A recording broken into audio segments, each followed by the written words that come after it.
Bom dia, gente. Estou aqui com mais um vídeo agora sobre calorimetria, tá certo?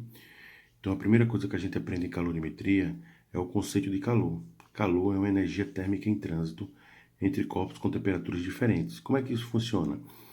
Por exemplo, é como o seu corpo, que está a uma temperatura de aproximadamente 36,5 graus, passar a energia para uma pedra de gelo. A tendência da pedra de gelo é de derreter porque o seu corpo está com uma temperatura maior. Então, essa energia que vai ser passada para a pedra de gelo a gente chama de calor, que é a energia térmica em trânsito, tá bom? Algumas unidades medidas que a gente precisa aprender, que a caloria ela corresponde a 4,186 joules.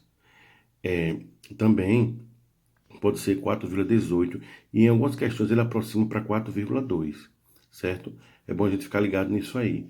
1 kcal, 1 quilocaloria corresponde a 1.000 calorias. Lembre-se que o quilo, ele vale quanto? Ele vale 1.000.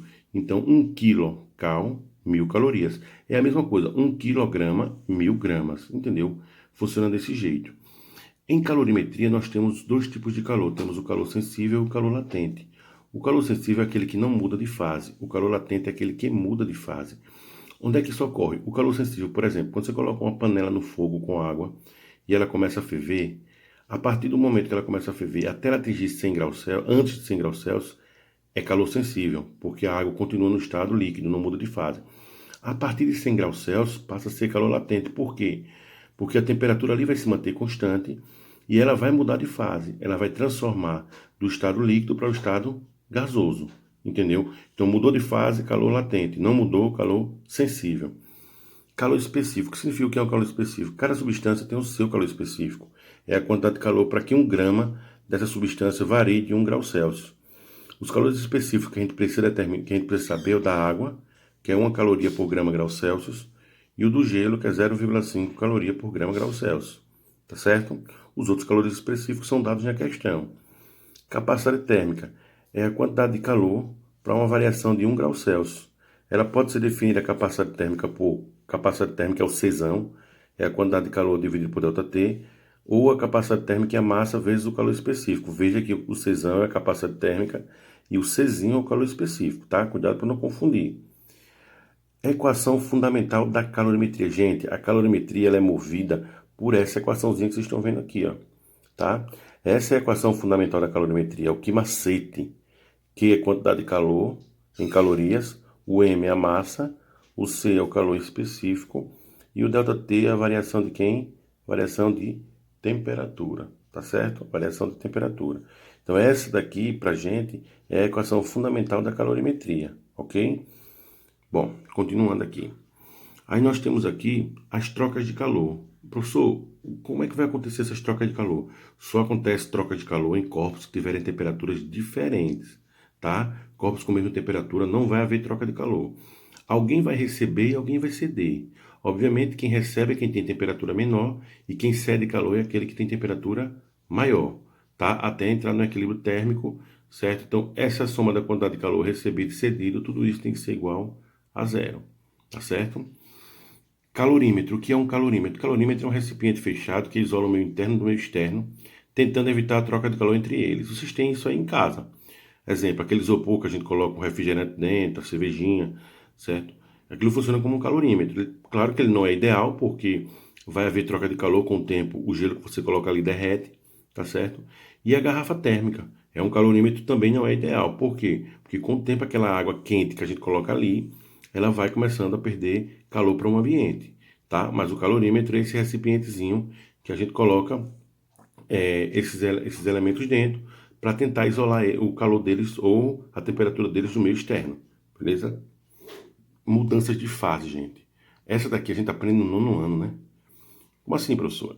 Sublimação. O que é a medida? O que é a transformação do estado sólido para o estado gasoso? Sublimação. O processo inverso, também sublimação ou ressublimação. Quando passa do estado sólido para o líquido, fusão. Quando passa do líquido para o gasoso, vaporização. Do gasoso para o líquido, liquefação. Do líquido para o sólido, solidificação. Isso a gente aprende no nono ano, tá? Isso aqui não é novidade. Então, essas são as mudanças de fase que podem ocorrer. Lembre-se que fusão e vaporização recebem calor, tá? Fusão e vaporização recebem calor. Solidificação e liquefação, eles cedem calor, tá? Então isso aqui é bem importante que vocês memorizem. Aí eu coloquei para vocês aqui outra observação que diz o seguinte, ó, a evaporação, a ebulição e a calefação são os três processos da vaporização que acontecem de formas diferentes. Exemplo, a evaporação ela acontece de uma forma lenta na superfície do líquido.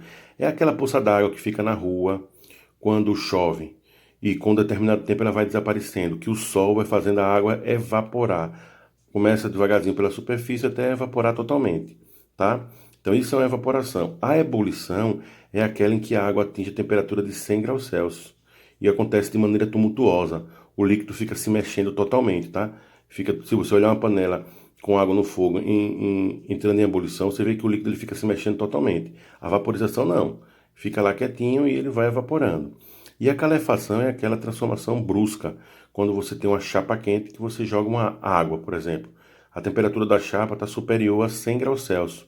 Quando a água bate, ela evapora rapidamente. Por quê? Porque a temperatura torna a temperatura superior à temperatura de ebulição da água, que é aquela transformação do estado líquido para o estado gasoso. Então, quando a água bate, ela evapora, tá certo? Então, esses são os três processos da vaporização, ok? Continuando. Aí nós temos agora aqui a parte de diagrama de fase. Gente, isso aqui é um assunto bem teórico, tá? É bem interessante isso aqui, ó. Nós temos dois tipos de gráfico. Um gráfico quando a substância diminui de volume, um gráfico quando a substância aumenta de volume, tá? Nós temos aqui, ó, essas curvas aqui, essas três curvas, elas têm nomes. Essa primeira parte é sólida, aqui é o líquido e aqui é o vapor, tá? Essa curva aqui, quando eu passo do estado sólido para o estado do vapor, se você olhar direitinho a curva do estado sólido para o estado do vapor, é uma sublimação. Do estado sólido para o estado líquido, isso aqui é o que? É uma fusão. Então a curva B é uma fusão. Do estado líquido para o estado do vapor, é o que? É uma vaporização. Então essa curva C daqui para cá é uma vaporização. Esse ponto triplo é o ponto de equilíbrio entre pressão e temperatura dos três líquidos, dos três estágios aqui, ó, perdão, das substâncias, certo? Então, esse é o ponto de equilíbrio delas, tanto de pressão como de temperatura. A mesma coisa acontece nesse gráfico. A curva A é do sólido para o vapor, a gente sabe que é sublimação. A curva B é do sólido para o líquido, a gente sabe que é fusão. A curva C é do líquido para o vapor, a gente sabe que é o quê? Vaporização. E o ponto triplo, que serve para a mesma regra que aconteceu aqui para a substância que diminui de volume, serve para a substância que aumenta de volume, tá? Então, o que é que pode se perguntar aí nesse tipo de questão? Ele pode perguntar, você dá o seu gráfico, perguntar que tipo de curva é, em que estado vai estar um determinado ponto que ele colocar. Então, isso basta vocês observarem para o gráfico, vocês vão conseguir fazer isso aí tranquilamente, tá certo? Uma coisa que a gente não falou anteriormente foi a parte do calor latente. O que é o calor latente? É aquele calor, certo, que muda de fase. Que o cara passa do estado líquido para o estado sólido, para o vapor, enfim, tá? Então aqui o calor latente ele é definido pela quantidade de calor dividido pela massa. Também pode ser o quê? A quantidade de calor pode ser a massa vezes o latente, que a gente chama de Kimala, tá? Mas enfim, a fórmula definida é essa daqui. Nós temos o latente de fusão, que é 80, o de solidificação, que é menos 80, o de vaporização, que é 540, e o de condensação, que é menos 540. Isso aqui vocês têm a obrigação de saber. Apesar de algumas questões ele dar isso aqui, mas é a obrigação de vocês saberem isso aqui, tá certo? Então, esse assuntozinho aqui de diagrama de fase é basicamente isso aqui. Bem simples. E aqui a parte de calor latente é essa daqui que você precisa memorizar, tá? Aí nós temos aqui, por último, as curvas de aquecimento e resfriamento. Gente, isso é muito fácil. Observa que a curva de aquecimento, obviamente, o corpo está aumentando a temperatura. Ó. Ele está saindo aqui da temperatura. Essa aqui é a linha da temperatura. Ele sai de uma temperatura menor e vai aumentando a temperatura. Então, isso aqui é aquecimento. No processo de resfriamento, ele faz o processo contrário. Sai de uma temperatura alta e vai diminuindo até chegar a uma determinada temperatura que baixa. Tá? Primeira fase é a fase sólida. Depois ele passa do estado sólido mais líquido, fica do sólido mais líquido. Depois ele fica líquido. Depois líquido mais vapor. E por último, para o estado gasoso. A mesma coisa aqui. Ele começa no estado gasoso, na resfriamento.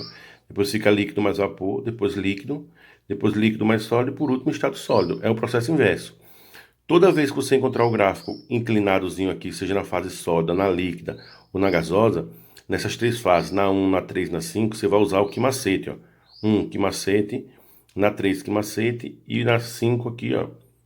Perdão, na 5 aqui, que macete, certo? Essas duas partezinhas que estão na horizontal é quando acontece a mudança de fase. Aí não é que macete, é que mala.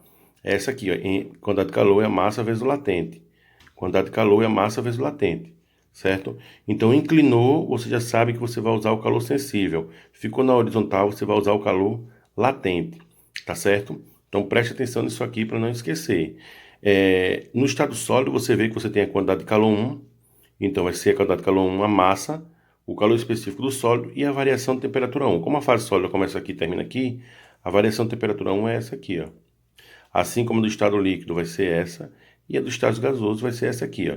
É por isso que é ΔT1, ΔT3 e ΔT5. E aqui nessas duas fases, como a mudança de fase, aqui é latente de fusão e aqui é latente de vaporização. Mesma coisa acontece aqui, só que ao invés de ser latente de fusão e vaporização, a gente vai ter um latente de condensação e um latente de solidificação. Condensação aqui, solidificação aqui nesse ponto. Fase gasosa aqui macete, fase líquida aqui macete e fase sólida aqui macete. Tá certo? Então isso aqui é uma curva de aquecimento e esse aqui é uma curva de resfriamento. Então é interessante que vocês memorizem isso, tá bom? Aí eu coloquei o seguinte, ó, uma óbvio, o calor sensível é definido pelo gráficozinho inclinado e o calor latente é definido pelo gráficozinho na horizontal, tá certo? Aqui tá o meu Instagram, gente, aqui é professor Bolinha 53, tá? Segue lá no meu Instagram. E tem o Física Sem Demora, que é onde tem aqui vários resumos de vários assuntos para vocês, tá bom? Segue lá também e aproveite e deixa o seu like aqui na aula da gente, que ajuda a crescer o canal e o canal vai ficar mais recomendado para que outras pessoas assistam, tá bom? Então é basicamente isso aqui que eu falei para vocês. Então veja que não é difícil o assunto de calorimetria, nem de trocas de calor, nem de diagrama de fase. Qualquer dúvida que vocês tiverem, alguma pergunta, vocês deixam aí na descrição, né, nos comentários do vídeo, tá bom? E é isso aí, é basicamente isso. Então é um assunto bem fácil mesmo para vocês, tá certo? Eu espero que eu tenha ajudado vocês aí. E não esquece de deixar o likezinho aí que ajuda o nosso canal, tá bom? Então é isso aí, tá? Qualquer dúvida, a gente está à disposição de vocês. Vou colocar mais para frente outro vídeo com alguns exemplos para tirar as dúvidas de vocês, ok? Obrigado a todos e tenham um bom dia.